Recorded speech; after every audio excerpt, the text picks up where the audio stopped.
am here at the SEP software booth. I'm with Shane Brown. Shane, how are you doing today? I'm doing well. How are you? I'm doing well, thank you. Can you talk to us about what SEP software does? Yeah, SEP is a backup solution. It does a complete environmental backup solution for everything, but we definitely have some very unique capabilities with XenServer right now, and definitely very hot market right now. So that's what we're focused on here at the event and talking about.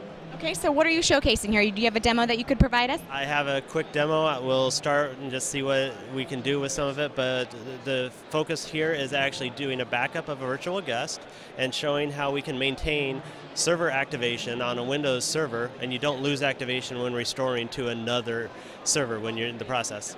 Let's take a look then. So this is just looking at the Windows server and seeing that we do have a currently activated Windows server. What we're going to do is back up this server in it. We don't actually have any agents installed on these boxes, so all we have to do is go through and add the servers names and log into them. The SEP software itself will go talk to the hypervisor and find the guests, enumerate the guests. You can then back it up. It'll take the memory state and it'll go ahead and back up the entire guest. So right here we're logging in, and we're going to go ahead and set the data mover, which is going to be the server itself, because we just have to have a backup server to talk to. So it's going to go ahead and back that up to the server itself. We're going to go ahead and add the second server, so we will go ahead and get a second server in there. So we're going to do a backup from one, and then we're going to do a restore to the other. After we back it up, we'll go ahead and shut down the server on the first hypervisor so that we don't have two servers up in the environment with the same IP address, same server name, same activation. We're going to simulate basically a failed environment, and then we'll bring it back up and bring up a fully activated server after we're done. The login here, as soon as we get done, we'll actually see that the performance-wise, it is a very fast, very productive solution as far as that goes. And we're going to be able to see how the performance is going on the backup. If we have multiple jobs going, I'll show you the area where it breaks apart the boxes so you can see how each job is performing and the performance you're going to get, so you can identify what is possibly going wrong, what you can work on as far as optimizing the environment, and how things are going to be. When we go through and start the backup, we're going to choose that we're backing up a Citrix server, and it'll go out, it'll enumerate all of the virtual guests that are on there. So we haven't installed anything on the Citrix environment, and it's done the enumeration and it's found our virtual guests. So very nice, clean install, not having to add any agents and take that additional time to go out and make changes to your environment. So we're going to go ahead and do a backup. In this case, we're going to do a full backup, and you'll see that we do have a hot and cold option for the backup.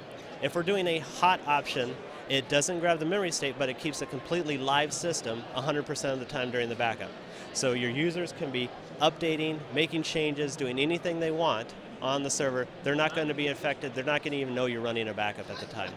When we do a cold backup, we'll actually grab the memory state. So it'll pause for a second while we're grabbing the memory state, but that allows us to maintain the activation information, all of the SID and information on the hardware level for that backup. So right now when we start the backup, you'll see that it actually goes through, it pauses the virtual, so it's doing this automatically. We're not having to do any functions ourselves to make the process take place. Pauses the virtual, and then it's going to go ahead and kick off and start launching the backup. And we're doing a backup directly to disk. So in this process, we're going disk to disk. If you wanted to when you're done, you can actually migrate from disk to another server in the DR site, and then from the DR site, restore that into a DR Citrix environment. So now you can have a live Citrix environment from your original backup that you've done, and you can keep that live and active for the DR purposes in case something were to fail. We could also migrate, instead of to a DR site, we can migrate directly to tape. So you could take an offsite backup, have that at an offsite remote location during the process.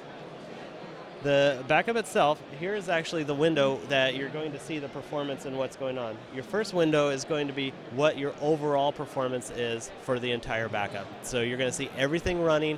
If you've got 10 servers, that's going to show you how much performance you're going to get from all of them.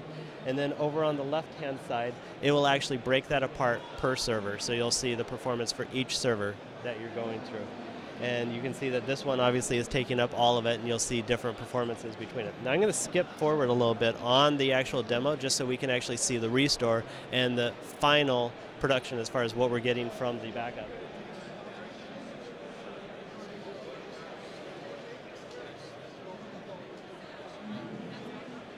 So I just jumped forward. We did the backup. We had the second server already there. We went ahead and did a restore to the second server. As you can see, when we started the restore, it automatically created that server in the environment, created in the pod state while it's doing the restore. And it's going to completely bring all the disks and all the memories, all the settings for the server, having them completely ready and ready to go. As soon as we get those going, what we'll turn around and do is go ahead and start that server up. So we've now done a backup, now done a restore. We're going to go ahead and start the server in a completely running state. We're going to go in and just validate that we didn't lose activation or any information on the server. So pretty nice environment. We just have to wait for the server to start. Okay. Thank you so much, Shane. Looks like you have a great demo here, and I hope you enjoy the rest of your Synergy. Thank you.